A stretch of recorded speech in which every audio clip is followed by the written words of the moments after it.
Bienvenue dans cette émission Festival Couleur Café. Au menu Couleur Green, c'est Couleur Café en mode écologique. On va en parler avec son responsable. Petit tour aussi de la programmation riche et variée comme d'habitude. On attend 25 000 personnes par jour ici à Couleur Café. Et on fera aussi un tour au Camping Zen puisque des dizaines de festivaliers s'y sont installés pour 3 jours.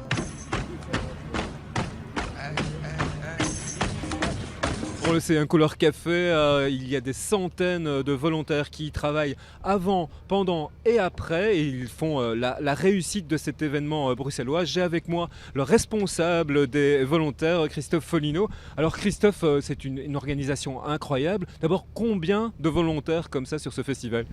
Alors on compte plus ou moins 800 volontaires indépendants, c'est-à-dire des personnes qui viennent s'inscrire sur notre site internet en fonction des secteurs choisis et proposés. Et alors on compte plus ou moins 400 personnes membres d'associations ou mouvements de jeunesse donc qui participent ici à la réussite du festival. Associations et mouvements de jeunesse principalement pour le montage, le nettoyage pendant le festival et le démontage du site. Et alors les volontaires qui viennent s'inscrire sur le site, eux, travaillent principalement pendant la durée de l'événement, c'est-à-dire le vendredi, le samedi et le dimanche. Alors, j'imagine que vous avez beaucoup de demandes. Comment est-ce que vous sélectionnez toutes ces demandes ? Alors de fait, on a énormément de demandes. En fonction de certains secteurs les plus délicats, on va plutôt choisir les anciens ou les gens en qui on a le plus confiance. Je pense à des secteurs par exemple comme la production artistique, où là c'est des secteurs un peu plus sensibles. Et puis sinon c'est un petit peu en fonction de la motivation des volontaires. Donc sur le site, ils peuvent également nous mettre des commentaires, le pourquoi ils veulent travailler et collaborer à la réussite du festival. Et on fait un petit peu en fonction de la motivation de chacun. Volontaires, c'est une grosse tâche, mais est-ce qu'ils ont encore l'occasion de regarder un peu les concerts ou ils sont vraiment accaparés par cette tâche ? Alors non, on fait en sorte qu'ils peuvent bien sûr profiter du festival. Le principe c'est donc un échange, on leur demande un coup de main pendant la moitié d'une journée et l'autre moitié de la journée, ils ont bien sûr accès librement au festival. Alors vous, les spécificités de votre tâche, vous devez être un peu partout à la fois ?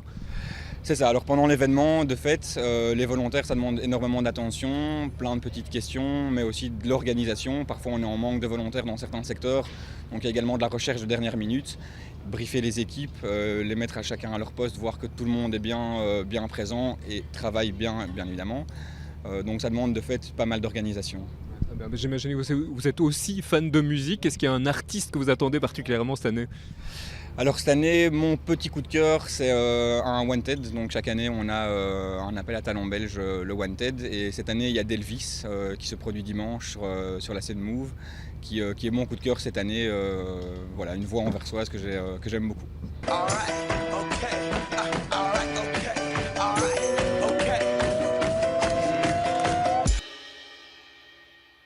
L'avis des festivaliers spécial campeur. Ah, c'est le meilleur festival de Bruxelles. C'est le meilleur festival de Bruxelles, on passe de la musique, tout le monde s'amuse, tout le monde est gentil. Pourquoi Couleur Café ? Pourquoi Couleur Café ? Parce que c'est un festival où il y a pas mal de gens différents, super convivial. Pour la musique, hein ? Pourquoi Couleur Café ? Pourquoi ? Parce que c'est le meilleur festival, tout simplement. En Belgique, c'est ici qu'il faut venir. Le festival est un peu différent que les autres et j'aime ça. Parce que c'est bien. Des bons groupes.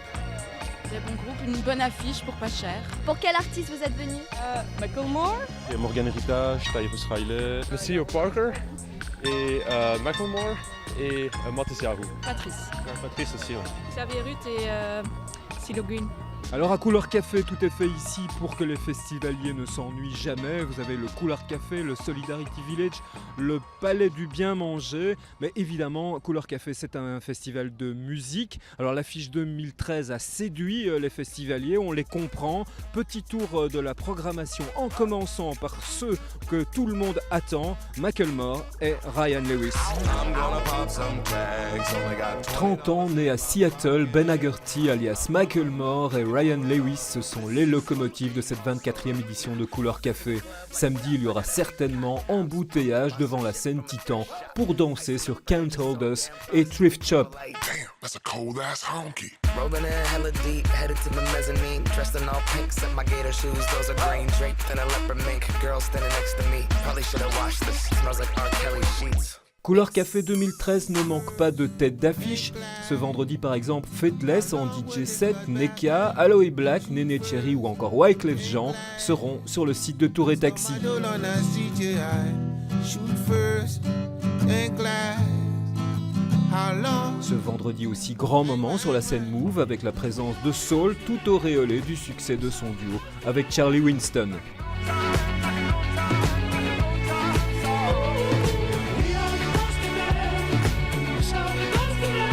Couleur Café 2013 sera aussi l'occasion de découvrir d'autres talents belges labellisés Wanted.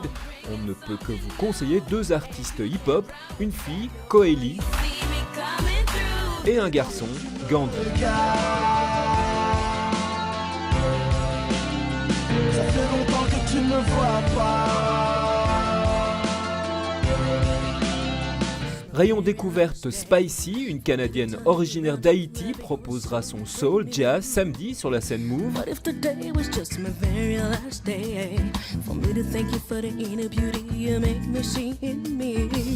Dimanche, le public n'aura que l'embarras du choix, se succéderont Ragasonic, Fefe, CeeLo Green, Salif Keita, mais aussi pour sa 4e participation au festival, Patrice, variété, qualité, vous êtes à Couleur Café.